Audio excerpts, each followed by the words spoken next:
자, 오늘은 동경드림교회, 우리 교회나 마찬가지죠. 동경드림교회에서 담임하고 계시죠. 김종수 목사님 제가 올 때마다 그냥 설교를 부탁해서 굉장히 부담을 많이 느끼고 있습니다. 목사님이. 그래도 우리 교회 성도들이 은혜 받는다면 좋겠다 생각해서 합니다. 오늘 말씀 증거해 주시겠습니다. 동경드림교회 김종수 목사님, 우리 박수로 축복해 주실까요?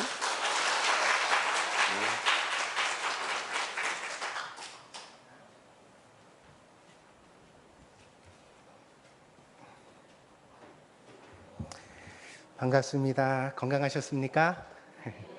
잠시 기도하고 말씀 나누겠습니다. 참 좋으신 주님, 밖에는 태풍이 몰려오는데 사랑하는 성도들은 교회로 길을 떠났습니다. 무사히 도착하게 하시고 함께 예배드리게 하여 주심을 감사합니다. 우리는 태풍이 일어나는 이유를 다 알지 못합니다. 왜 궂은 날씨 속에 수많은 것들이 쓸려가는지 우리는 보면서 이해하지 못할 때가 많습니다. 그러나 이 거친 풍랑도 하나님의 장중에 있는 것임을 믿습니다. 그래서 이 태풍에도 유익이 있는 것을 압니다. 우리를 강하게 하며 우리에게 더 큰 하나님의 은혜를 주시는 도구요 통로가 되는 것을 압니다. 사랑하는 성도들, 인생 살아가다가 뜻대로 길이 풀리지 않을 때, 원하지 않는 태풍을 만났을 때, 앞이 캄캄하여 보이지 않을 때, 그때에도 하나님의 선하심을 믿게 하여 주옵소서. 하나님은 선하십니다. 여호와는 나의 목자시니 내게 부족함이 없습니다. 하나님의 방법이 나를 살게 합니다. 하나님은 나를 죽게 내버려 두시지 않으며 언제나 살 길을 여시는 생명의 하나님이십니다. 오늘 사랑하는 성도들이 하나와 같은 믿음의 고백으로 하나님께 영광 돌리게 하여 주시고, 그래서 하나님 예배를 드릴 때 이미 복받게 하여 주옵소서. 이미 기쁘게 하여 주옵소서.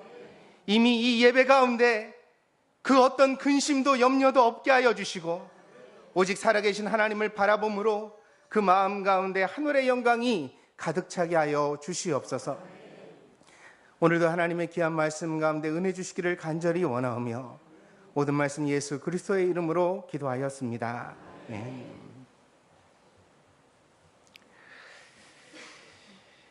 이 마태, 마가, 누가 복음을 공간복음이라고 합니다. 공간이라는 말은 관점을 같이 한다는 뜻입니다.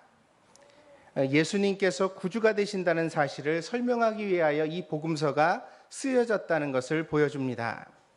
그래서 이 세 복음서는 서로 보완적인 그런 구성을 가지고 있습니다.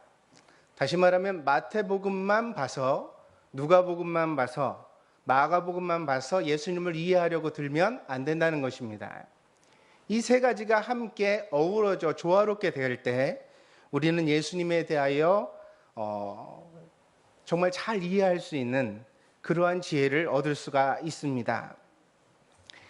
이렇게 서로 보완적인 세 개의 복음서지만 예수님의 어떤 설교는 마태, 마가, 누가복음 세 군데 모두 다 등장을 합니다. 그러면 우리가 이것을 어떻게 알 수 있느냐면, 이 설교는 정말 중요하구나. 들어도 또 들어야 할 설교구나. 아멘? 그렇죠? 세 사람이 이걸 서로 다 참고를 하면서 그러면서 복음서가 기록되어져 갔는데, 쓰여져 있는 줄 알면서도 또 썼다 이거예요. 그러면 거기에는 분명히 강조의 뜻이 담겨지겠죠.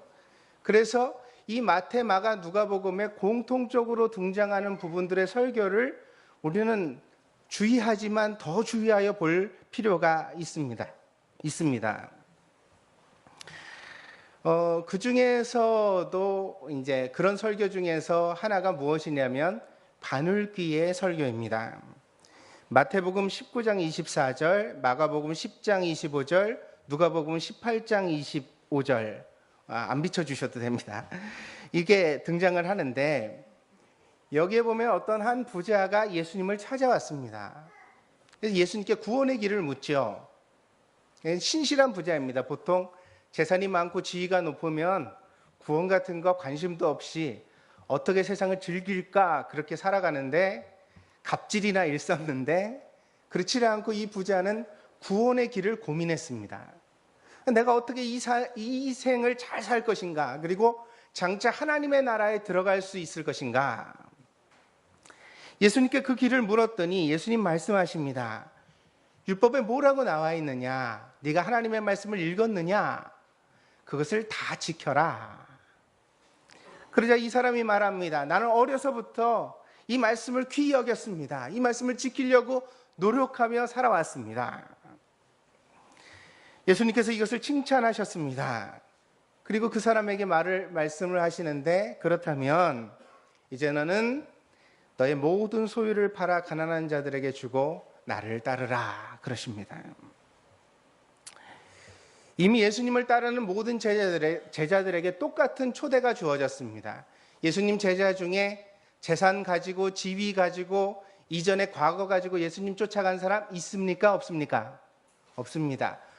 아버지와 그물을 버려두고 배를 버려두고 자기가 가진 것이 많든지 적든지 다 버려두고 예수님을 쫓았습니다. 이 부자에게도 똑같은 기회가 허락된 것입니다. 그러나 이번에 이 사람은 망설였습니다.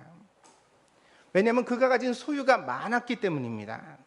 그래서 결정을 내리지 못하고 그는 근심하며 왔던 길을 되돌아갔다고 성경이 기록하고 있습니다. 이 부자가 돌아간 이후에 예수님께서 제자들에게 말씀하십니다. 낙타가 바늘기로 나가는 것이 부자가 하나님 나라에 들어가는 것보다 쉬우니라. 그래서 우리 그리스도인들이 부자가 되는 것을 굉장히 추구하는 사람들이 있는데 조심할 일입니다. 왜냐하면 부자가 되면 어때요? 낙타가 바늘기로 들어가는 것만큼 어렵게 하나님의 나라를 가야 된다. 불가능하다고 하신 것은 아닙니다. 그러나 그 길은 분명히 쉽지 않다. 그렇게 말씀하십니다. 이 말씀은 하나의 비유로도 충분합니다. 그러니까 커다란 그 약대 낙타가 바늘길을 어떻게 지나가겠는가? 불가능해 보이죠. 그러나 배경적인 설명도 있습니다. 고대 팔레스타인 지역에서는 자주 도적대가 출몰을 했습니다. 도적들이 오니까 이 저녁이 돼서 해질 때가 되면 성문을 꼭 닫습니다. 큰 성의 성문을 닫지요. 그렇게 하고서 아침을 기다려서 이제 새벽 미명의 시간에 해가 높이 뜨고 나면 그제서야 성문을 열고 사람들을 갖다 통행을 시킵니다. 그런데 큰 상인이 길을 떠나다 보면 제 시간에 맞춰서 성에 도착하지 못하는 경우도 있었습니다. 그러면 해가 지고 나서 성문이 굳게 닫힌 다음에 성 밖에 도착하게 되어지죠. 그러면 이제 두 가지 선택 중에 하나를 해야 되는데, 하나는 뭐냐면 야영을 밖에서 하면서 모닥불을 펴놓고 한대잠을 자면서 아침에 성문이 열리기를 기다려서 그 안에 들어가는 겁니다.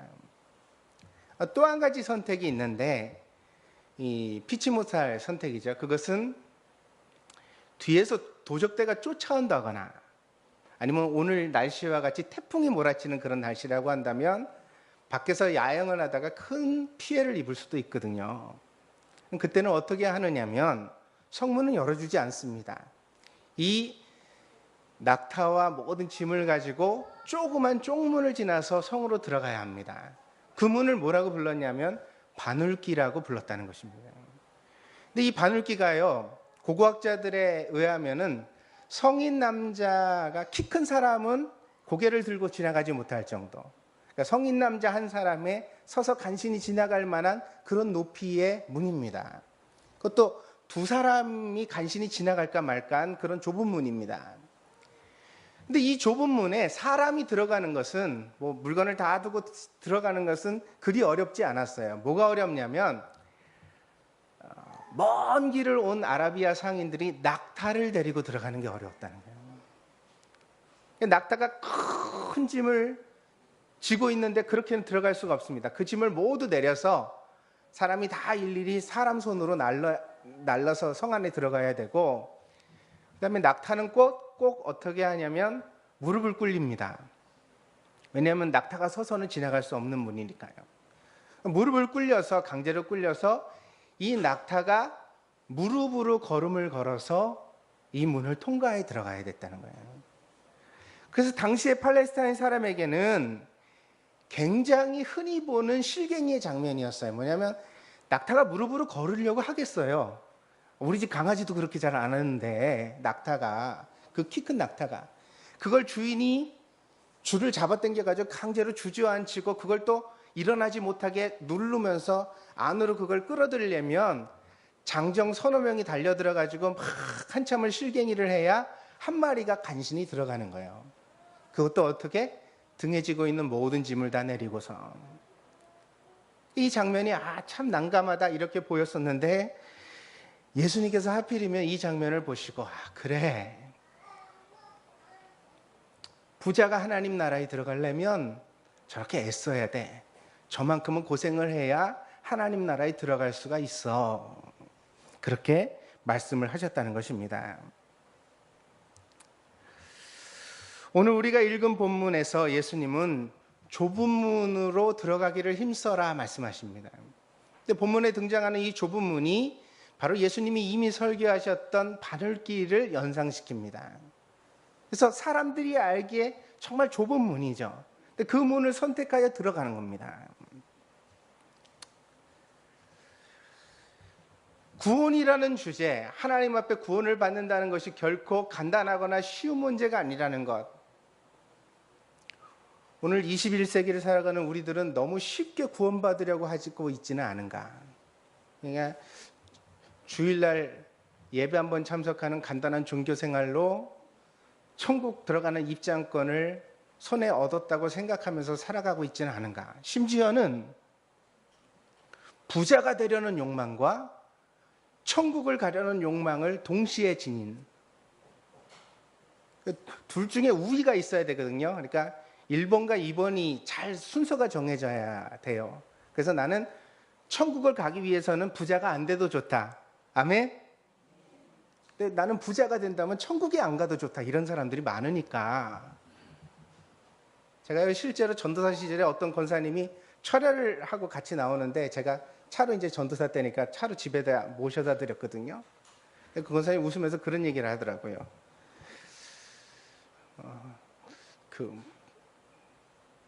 돈벼락이라면 벼락을 맞아도 좋다고. 오늘같이 비 오는 날이었어요. 그래서 어이구 이 벼락이 치길래 어이구 무섭습니다. 그러면서 혹시 우리 뭐 잘못한 거 없나요? 그리고 얘기를 농담을 던졌는데, 그분이 농담으로 받아친 얘기가 뭐라냐면 돈벼락이라면 벼락이라도 맞았으면 좋겠다고. 정말 충격이었습니다. 철야예배 참여해서 날이 새도록 기도를 하고 그 새벽에 집으로 돌아가는 길인데, 자기도 모르게 나오는 밑바닥의 생각이 돈벼락이라면 벼락이라도 맞아도 좋겠다고. 우리가 그런 가치관과 생각을 가지고 살아간 채 살아가면서 과연 연보를 드리고 주일을 참석하고 성가대를 하고 주일학교 교사를 하고 그래서 천국에 갈 수 있을까? 예수님은 그렇게 봐주실까? 그래서 여러분, 오늘 하나님의 말씀을 나누면서 분명히 아셔야 됩니다. 신앙생활은 어려운 겁니다. 아멘? 쉽게 하시면 안 됩니다. 편안하게 하셔도 안 됩니다. 신앙생활은 스스로를 괴롭게 하는 겁니다. 우리가 우리 자신을 일깨워야 합니다. 더 열심히 하려고 늘 채찍질을 해야 합니다. 신앙생활의 대적은 밖에 있는 것이 아니라 우리 안에 있습니다. 밖에서 일어나는 시험과 풍파는 그리 중요하지 않아요. 그거는 우리가 언제든지 이겨낼 수 있어요. 뭐가 제일 힘드냐면 우리 안에서 일어나는 유혹이에요. 이만하면 됐어.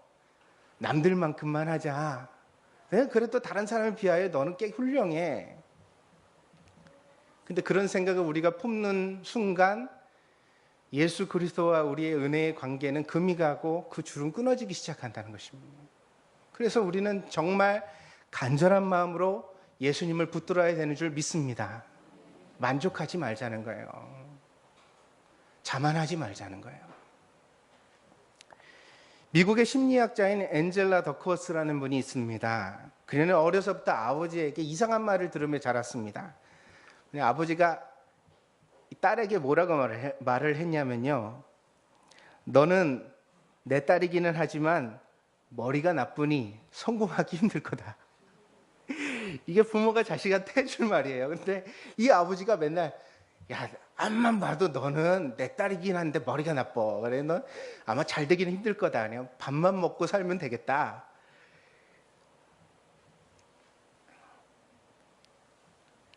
그는 어린 시절부터 이 말을 들었는데 어느 순간인가부터 거기에 반감이 일어났습니다. 그래가지고요, 아니야, 나는 아버지 말이 틀렸다는 것을 증명하겠어. 그렇게 결심을 했습니다. 그러니까 여러분, 될 사람은 뭔 말을 해도 돼요. 그죠? 우리는 보통 상처받으면 삐뚤어질 거야 그럴 텐데, 그 말을 하니까 이 여자분은 오히려 마음에 결심을 했다는 거야. 아버지 말이 틀렸다는 걸 내 인생으로 증명하겠어. 그래가지고 이 엔젤라 더크워스라는 분이 심리학자가 됐어요. 어디를 갔냐면 하버드 대학의 교수가 됐어요. 하버드 대학의 교수가 되면 이미 충분히 증명을 한 거 아니에요? 근데 그렇지가 않았어요. 이 양반은 내가 하는 연구를 통해서도 아버지의 이 말이 틀렸다는 것을 내가 증명해내겠어. 그러면서 자기 인생을 거기다 걸었어요. 편견을 깨트리겠다. 재능이나 IQ가 인생의 성공의 필수적 조건이 아니라는 것을 보여주겠다. 그래서 한 실험을 계획하게 됩니다. 하버드 대학교의 대학생 130명을 모집했어요. 그리고 이 친구들에게 우리가 간단한 심리적 실험을 하려고 하는데 한번 와라. 그래서 데리고 가가지고 이 130명을 러닝머신 위에서 달리기를 시킵니다. 5분 동안 달리는 게 실험의 전부예요. 러닝머신이 올라가고 체력이 좋은 사람은 좀 빨리 뛰게 하고 체력이 늦은 사람은 좀 천천히 뛰게 해요. 그래가지고 심박기랑 이런 걸 다 달고서 달리기를 막 시킵니다. 이걸 왜 속도를 조절했느냐면요, 3분 정도가 됐을 때 신체적 한계 상황이 오도록 페이스를 조절한 거예요. 그래가지고 3분쯤 달렸을 때 누구나 아무리 체력이 좋은 사람도 속도가 빠르면 어때요? 3분이면 심장이 터질 것 같잖아요. 그렇게 일부러 만든 거예요. 그렇게 하고 나서 마지막 1분, 2분 사이에 이 사람이 어떻게 반응하는가를 조사를 하게 되는 거예요. 끝까지 뛴 사람이 있고 끝까지 뛰지 못한 사람이 있습니다. 그리고 실험은 끝났습니다. 그러면 끝까지 뛴 학생들이 조사를 해보면 성적도 좋고 이렇겠구나. 그런 간단한 실험이 아니었어요. 이 엔젤라 더크워스는요, 이후로 이 달리기에 참여했던 130명의 학생을 40년 동안 추적 조사를 합니다.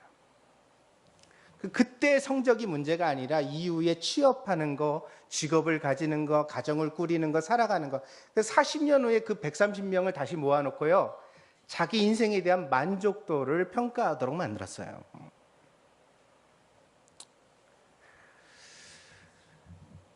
그래서 보니까 그 130명의 하버드생 중에서도 성공한 사람들이 특출하게 보이더라는 것입니다. 그러니까 이 성공이라는 것은 꼭 사회적 지위가 높았다는 뜻이 아니라 자기 삶에 굉장히 만족을 하면서 보람을 느끼며 살아가고 있는 사람들. 그러니까 부부관계가 좋고 자식들을 잘 키우고 가정이나 직장에서도 인정을 받으면서 주변의 인간관계를 잘 가지면서 살아가는 사람들이 있더라는 거죠. 그 사람들의 공통점을 찾아내게 됩니다. 그것이 무엇이냐면 바로 그릿이라는 점수였습니다. 그릿이라는 것은요, 심리적 한계 상황이 왔을 때 한 걸음을 목표를 향하여 더 내디디는 능력이에요. 아까 달리기로 말하면 심장이 터질 것 같은데 실험은 얼마나 하기로 했어요? 5분 동안 하기로 했죠. 그러니까 심장이 터질 것 같은데도 5분이라는 끝을 향해서 한 걸음을 더 내디딜 수 있는 능력을 그릿이라는 점수로 계산을 했다는 거예요.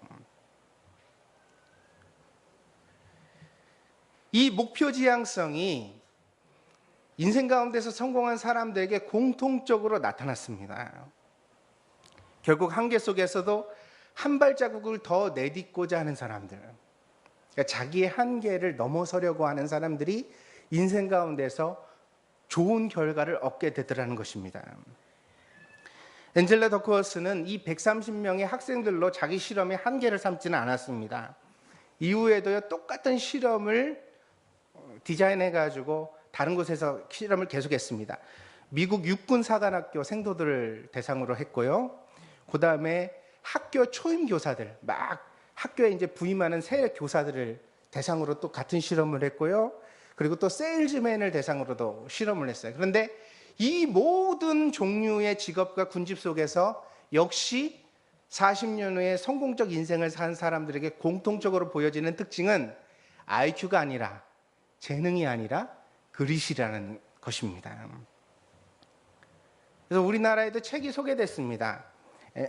미디어북스라에서 그릿이라는 제목으로 책이 나와 있는데, 이 책이 이 실험을 계속 소개하고 있는 거예요. 그러면서 앤젤라 더크워스는 말합니다. 뭐라 말하냐면, 당신의 재능과 IQ가 인생을 결정하는 것이 아니라 당신의 의지와 열정이 당신의 인생을 결정한다.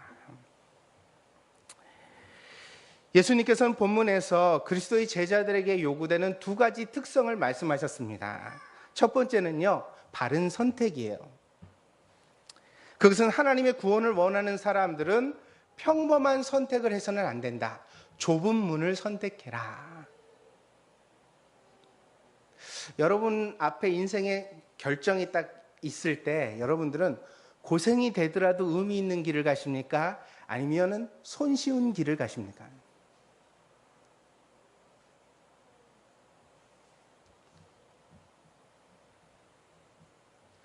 여러분, 구원은 교회 안에서 이루어진다고 생각하시는데 그것은 착각이고 실수입니다.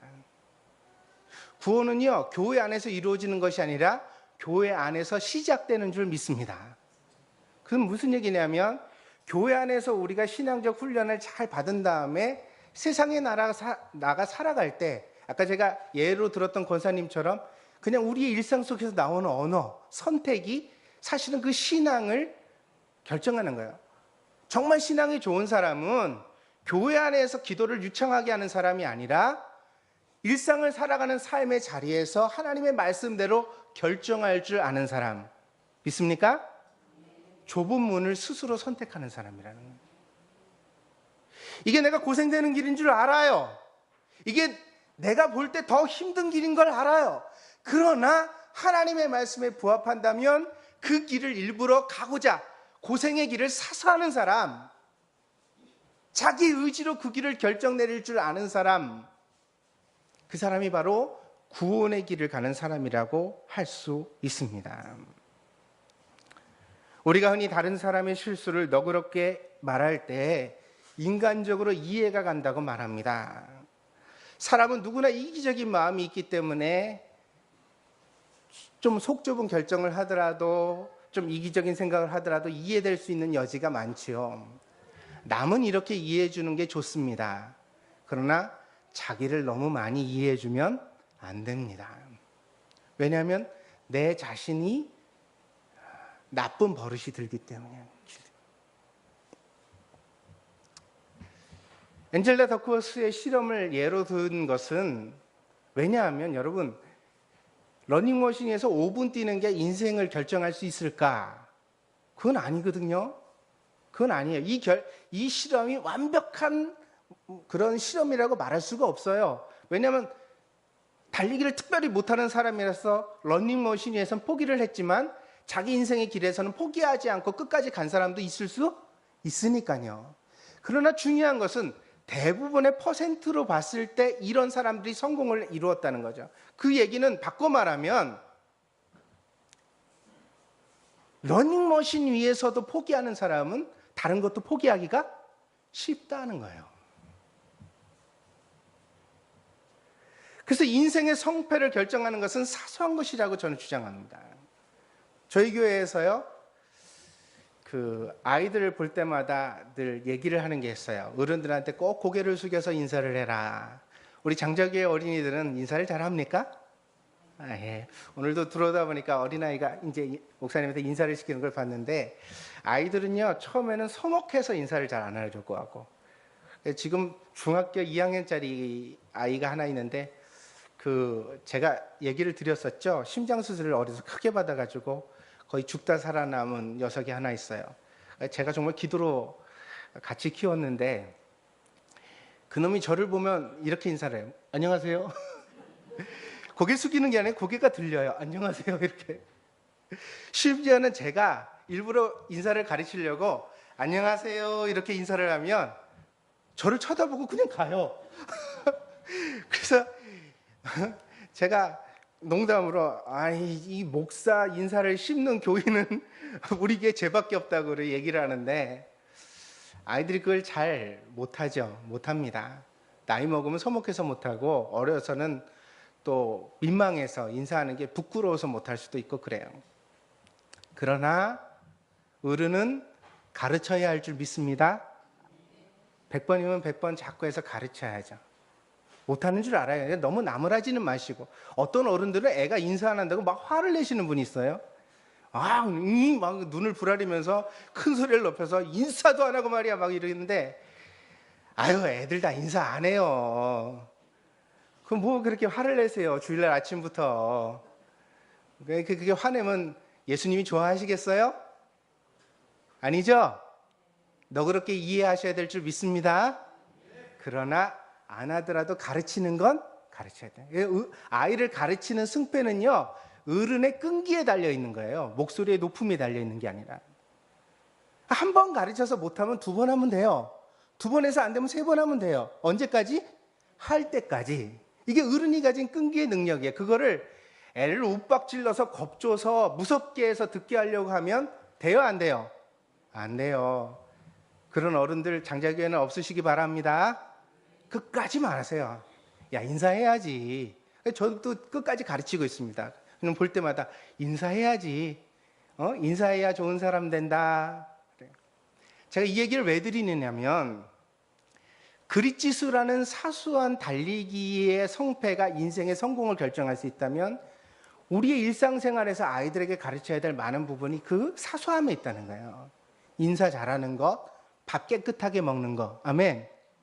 그죠? 어른 봤을 때 말 공손하게 쓰는 것, 그죠? 남들하고 질서 지켜서 좀 참고 기다릴 줄 아는 것.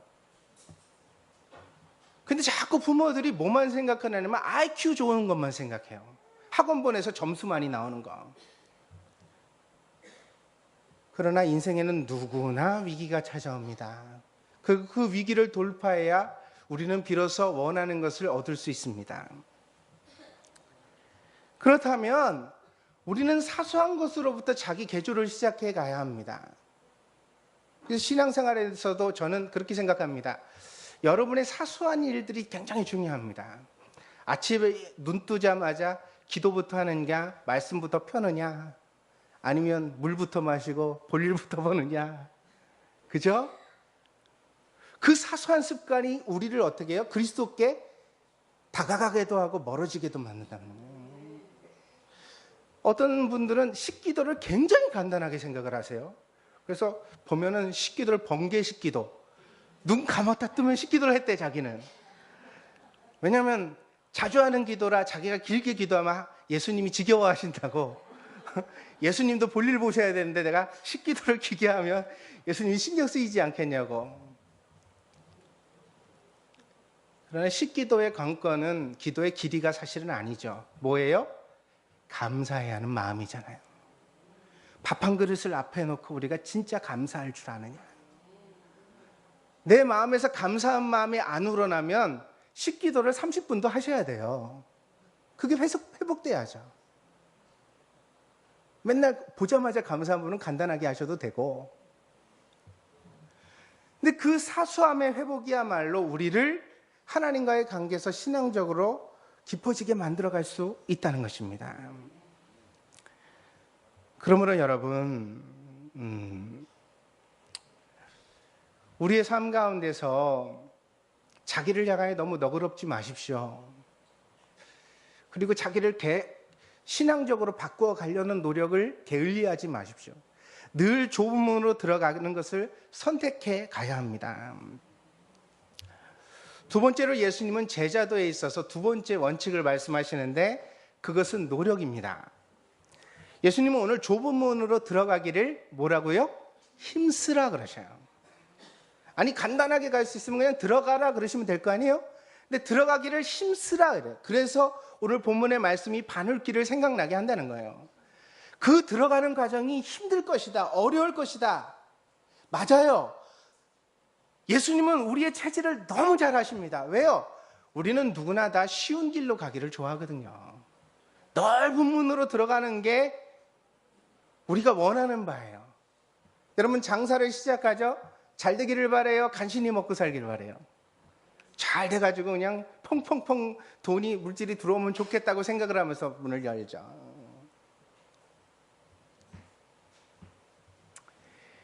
우리의 체질이 그러하기 때문에 우리는 늘 편안하게 사는 것, 쉽게 사는 것, 안락하게 사는 것을 원합니다. 그러나 그렇게 살면 망한다는 게 성경적 가르침입니다. 그래서 우리가 신앙적으로 성공을 하려면 이 좁은 문으로 들어가는 선택을 끊임없이 해가야 합니다. 다시 말하면 한 번만 이렇게 해서 해결되는 문제가 아니에요. 여러분 오늘 저녁 때 집에 가셔서 마음속에 위로를 가지셔야 됩니다. 오늘 내가 승리하고 교회를 갔다 왔다. 할렐루야. 장절교회 가서 예배드리고 은혜 받고 성도들이랑 교제 나누고 설교 말씀 잘 듣고 왔으니까 오늘 내가 참 잘했다. 이렇게 칭찬해 주세요. 지금 한번 해볼까요? 자기 가슴 쓰다듬으면서 참 잘했다. 네, 참 잘했다. 근데 중요한 것은 오늘은 텔레비 더 보고 싶고 늦잠 자고 싶고 놀러 가고 싶고 다른 짓 하고 싶은 거 참고 하나님 앞에 나왔으니까 참 잘했는데 오늘만 잘해서 된다 안 된다? 안 된다. 천국을 들어가는 이 좁은 문을 선택하는 우리의 선택은 계속되어야 된다. 내일도 출근을 할 때 누구의 영광을 위하여 출근을 하고 하나님의 영광을 위하여 출근을 하고 그리스도를 가슴에 품고 살고 교회 사람 아니라 세상 사람 만나도 그 사람과 나의 사이 가운데 하나님의 말씀이 지배하게 하고 그래서 어떻게 나의 생각을 하나님의 말씀에 묶어둘까? 내가 어떻게 기도한 대로 살까? 여러분 저는 정말 그렇게 믿어요. 교회 나와서 대표 기도하는 대로만 살면 우리 인생은 성공할 것이다. 남을 향해서는 대표 기도를 할 땐 그렇게 온유함을 부르짖고 사랑해야 되고 용서해야 되고 정말 하나님의 은혜를 붙들고 살아가야 된다고 입으로 고백하여 기도를 하는데 현실에 돌아가면 그 기도대로 우리가 살았느냐. 그래서 계시록에 보면 그러잖아요. 우리 입에서 나간 말이 우리를 심판하게 될 것이다.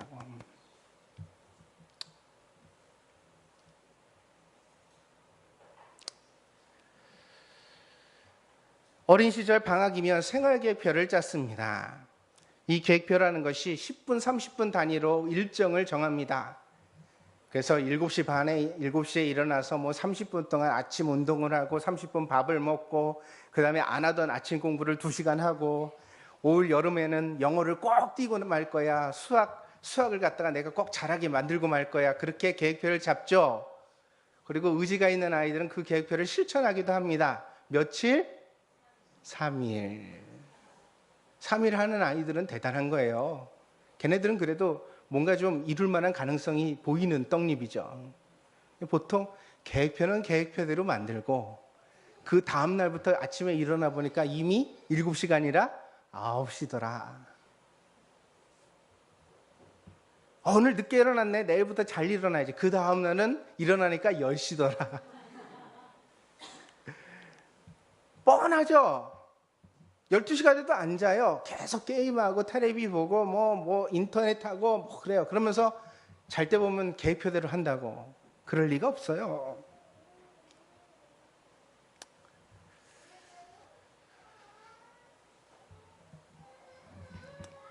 우리가 하나님 앞에 결심하는 것보다 중요한 것은 그 결심을 실천하는 것입니다.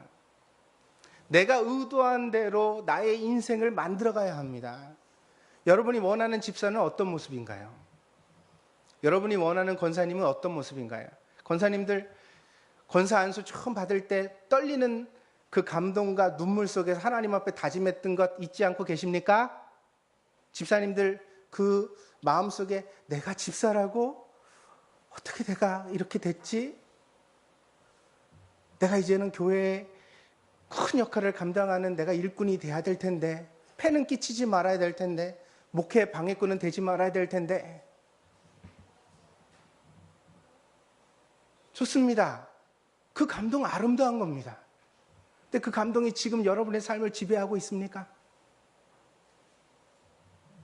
다른 집사 평가하고 비판하기 전에 여러분은 어떤 집사입니까? 다른 권사, 교회에서 목회 방해된다고 말하기 전에, 다른 안수 집사 뭐라고 말하기 전에 여러분은 어떤 사람입니까?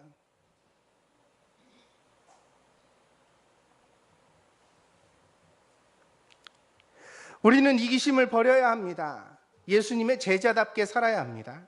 주일만 그런 것이 아니라 항상 그런 사람이 돼야 합니다. 제가 아침마다 일어나서 하는 일이 있어요. 뭔지 아세요? 제 심장을 쓰다듬으면서 나는 목사다.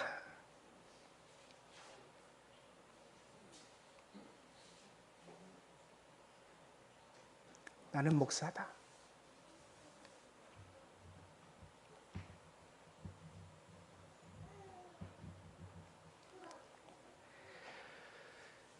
여러분, 이름값 하면서 하는 게 쉽지 않은 일인 줄 믿습니다. 감당도 못하면서 이름만 갖지 마세요.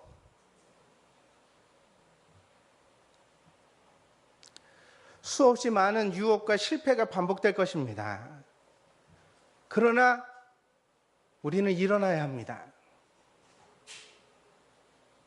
이렇게 설교드리는 저는 굉장히 제 이름값을 감당하면서 잘 살고 있는 거냐? 아니요, 그렇지 못해요.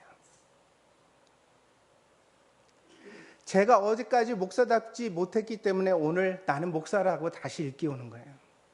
다시 시작해보자고. 왜? 내가 목사로 하루를 더 사는 것을 하나님이 원하지 않으셨으면 오늘 아침에 내 생명이 끝났을 테니까. 오늘 내가 눈을 뜬 게 하나님의 은혜인 줄 믿습니다.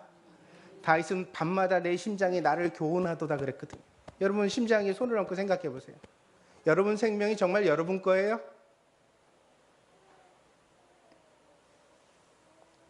하나님이 기회를 주신 거예요. 어제까지는 실패했지만 오늘은 잘해보라고. 그러니까 그 이름 앞에 두렵고 떨림으로 자기를 일깨워서 내가 좁은 문으로 들어가야지. 어제까지 들어갔다고 자만하지도 말고, 어제까지 못 들어갔다고 너무 실망하지도 말고, 오늘부터 다시 시작이다. 마치 오늘 하루만 사는 사람인 것처럼 하나님의 말씀에 자기를 묶어서 살아가려고 노력해 갈 때, 우리가 하나님이 원하시는 복된 성도가 되는 줄 믿습니다. 한계를 만나는 것이 인생입니다. 온실 속에서 편안하게 사는 사람은 자기 한계를 만날 일도 없습니다. 그래서 우리가 언제 힘을 내야 되냐면, 평상시에도 늘 노력해야 되지만 힘들 때 더 노력하셔야 돼요. 제가 그래 말씀드리는 거예요. 신앙에도 그릿 지수가 있다. 그릿이라는 거. 그러니까 진짜 누구누구가 꼴보기 싫어. 그러면 그때가 바로 한 번 더 기도할 때입니다. 아멘? 그때 한 번 더 기도하면 내 체력이 늘어나는 거예요. 내 영성이 깊어지는 거예요. 하나님과의 나의 관계가 개선되는 거예요. 거기서 내가 물러서고 기도 안 하고 교회 안 가고 시험 들었다고 스스로 떠들고 다니면 실패해요. 좁으면 못 들어가는 거예요. 구원과 관계가 먼 사람이 되는 겁니다.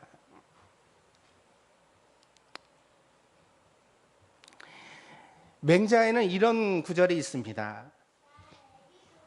천장강대 이머시냐라고 시작되는 구절인데, 뭐 한자를 보여드릴 수도 없으니까 그 구절의 뜻만 제가 풀어서 여러분 말씀드리죠. 하늘이 장차 그 사람에게 큰 사명을 주려 할 때에는 반드시 먼저 그 사람의 마음과 뜻을 흔들어 고통스럽게 하고 그 힘줄과 뼈를 굶주리게 하여 궁핍하게 만들어서 그가 하고자 하는 일들을 흔들고 어지럽게 하나니 그것은 그가 타고난 작고 못난 성품을 인내로서 당금질하여 하늘의 사명을 능히 감당할 만하도록 그 기계와 역량을 키워주려 함이라. 큰 사람이 처음부터 크게 태어난다는 게 아니에요. 사람은 다 비등비등하게 태어나는데 고통의 연단 속에서 큰 사람이 된다. 할렐루야. 맹자가 뭐라고 얘기하냐면 큰 사람은 하늘이 큰 일을 맡기기 전에 고통부터 준다. 왜? 그 고통 속에서 뼈가 강해져야 되니까, 기계가 자라나야 되니까. 잠언서 17장 3절에 보면 이렇게 말씀하십니다. 도가니는 은을, 풀무는 금을 연단하거니와 여호와는 마음을 연단하시느니라. 근데 도가니, 풀무 이렇게 나오잖아요. 그래서 저는 잘 모르니까 이게 뭐가 다르지? 도가니나 풀무나 다 녹이는 용광로 똑같은 것 아니야? 그러고 나서 원어를 찾아봤어요. 그랬더니 역시 성경은 성경이에요. 도가니는 은을, 풀무는 금을 연단한다고 하는데 두 개 차이점이 있습니다. 뭔지 아세요? 온도가 달라요. 녹는 온도가 은은 낮고 금은 더 높아요. 금을 연단하려면 더 세게 가열해서 뜨거워야 되는 거예요. 할렐루야. 오늘 우리가 큰 연단을 받는 건 하나님이 크게 쓰실 일이 있기 때문인 줄 믿습니다. 그렇습니다. 숨이 턱에 찼을 때 한 걸음 더 나가야 합니다. 그것이 우리 폐활량을 늘리고 근육을 강해지게 만드는 원리입니다. 몸만 그런 것이 아니라 정신적으로도 그러합니다. 나의 한계다! 그렇게 느껴지고 생각되는 바로 그 순간 앞으로 한 걸음을 더 가야 합니다. 그래서 인생은 못하는 것이 아니라 안 하는 것입니다. 못한다는 말을 입에 달고 살지만 실상은 게으르고 하기 싫고 겁나고 고통스럽기 때문에 하기 싫어하는 것입니다. 숨이 턱에 차서 죽을 것 같아도 한 걸음 더 내디뎌 안 죽어요. 사람 몸이 희한하죠. 그렇게 해서 자기의 한계가 극복되어져 가는 거예요. 인생도 마찬가지예요. 이 고통 난 못 감당해. 그런 게 어디 있어요. 하나님은 감당치 못할 시험 당하면 허락지 않으신다. 믿습니까? 사도 바울이 그렇게 분명히 말했어요. 우리가 감당하지 못할 시험을 하나님 주신 적이 없다. 그러니까 우리 안에 닥친 것은 감당할 수 있다는 뜻이에요. 힘쓰면 좁은 문으로 들어가집니다. 눈으로 볼 때는 안 들어가질 것 같지만 힘쓰면 들어가집니다. 그게 하나님의 말씀입니다. 오늘 여러분에게 주신 하나님의 음성인 줄 믿습니다. 그러므로 들어가기를 힘쓰라는 것입니다. 해보지도 않고 안 된다고 말하지 마라. 기도하고 부딪혀야지. 하나님의 영광이라고 그걸 믿는다면 해봐야지. 왜 내 주머니 열어봐서 거기 돈이 얼마 들었고 내 힘이 요만큼밖에 안 되고, 아니 그럼 보리떡 5개 물고기 2마리로 5,000명이 배불리 먹나? 언제부터 그렇게 계산적인 사람이 됐어요? 그거는 가룟 유다나 할 일이지. 여러분이 가룟 유다 같은 제자예요? 아니신 분만 아멘. 그러면 우리는 믿음의 일에 계산 없이 나가야 할 줄 믿습니다. 하나님 바라보고 내가 할 수 있는 데까지 하면 되는 거예요. 제가 일본에 가서 처음 교회를 맡았을 때 저희 집사 가정이 2가정이 있었는데 저를 불러놓고 하는 말이 그럽디다. 목사님, 다음 달까지 사례비를 드리고 나면 재정이 없어서 돈이 못 드립니다. 아니 못 드리는 건 좋아요. 그런데 그건 좋은데 상황은 그런 걸 알겠는데 다음 달까지라면 그럼 다음 달까지는 말하지 말고 같이 기도를 했어야지. 왜 한 달 전에 미리 말을 해? 미리 말한다고 무슨 대책이 나오나? 그럼 내가 목사로서 뭐 없는데 그럼 내가 어떻게? 그러니까 그 얘기의 이면은 제가 생각할 때 목사님 스스로 살 길을 찾으셔야 됩니다. 그 얘기 아니에요? 그 말을 듣는데 제 안에 돈이 없다는 것보다 훨씬 더 속이 상했어요. 제가 그랬습니다. 저는 기도가 곧 돈이라고 믿고 기도가 곧 밥이라고 믿습니다. 하나님이 길을 여실 겁니다. 그러니 재정의 잔고를 보지 말고 하나님을 향한 비전을 보고 같이 기도합시다. 그리고 그날서부터 교회에 자리 깔고 집에 안 들어갔어요. 철회하면서 밤새 기도를 했어요. 기도하면서 돈 달라고 기도한 적은 없습니다. 제 평생 저도 자식 둘을 대학 보내고 있는 그 아버지지만 한 번도 하나님 앞에 돈 주세요 그런 기도는 해본 적이 없어요. 하나님의 길을 여시옵소서. 사람의 길이 아니라 하나님의 길을 여시옵소서. 그 길이 고생하는 길이라도 달게 가겠습니다. 어려워도 참고 이겨내겠습니다. 그러나 하나님의 길로 나를 인도하여 주시옵소서. 하나님이 살게 하신 줄 믿습니다. 잔고가 중요한 게 아니에요. 여러분 잔고, 여러분의 통장에 잔고가 보일 땐 여러분의 믿음의 잔고가 떨어졌다는 사실을 아셔야 돼요.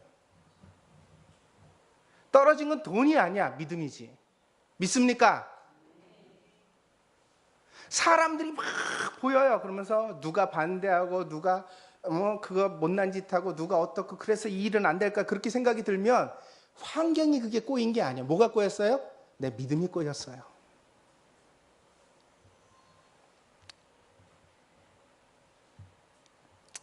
하나님 앞에 우리 자신을 깊이 돌아볼 수 있는 귀한 시간이 되어지기를 바랍니다. 2차 세계대전이 막 끝나고 처칠 수상이 그 초대를 받았어요. 그 대학교 졸업식에 초대를 받았습니다. 옥스퍼드 대학이었는데 런던 시내가 폭격을 맞아서 전부 다 무너졌으니 대학도 폐허 속에 있는 대학인데 그래도 젊은이들이 대학을 졸업한다고 모이게 됐습니다. 전쟁을 승리로 이끌었던 영이었던 처칠은 사람들의 환호 속에서 단에 섰습니다. 연설을 시작했는데 딱 한마디를 합니다. 포기하지 마십시오. 근데 이 말을 하고 들어가려고 그랬어요. 그랬더니 사람들이 전부 다 뭐야, 저 대연설가인데 분명히 무슨 말이 또 있을 거야. 그리고 기대를 확 째려보고 있으니까 못 알아들은 거잖아요. 한 번 더. 포기하지 마십시오. 그래도 사람들이 몰라요. 그런데 뜨문뜨문 사람들이 서너 명이 눈물이 글썽글썽 하면서 이제 말을 알아들은 거예요. 처칠이 마지막으로 세 번째 주먹을 꽉 쥐고서 높이 쳐들면서 절대로 포기하지 마십시오. 그 사람들이 포기하지 않고 일어섰기 때문에 오늘날에 영국이 있는 줄 믿습니다. 잿더미 속에서도 포기하지 않으면 영국과 같은 나라가 세워지는 거예요. 우리나라는 달랐습니까?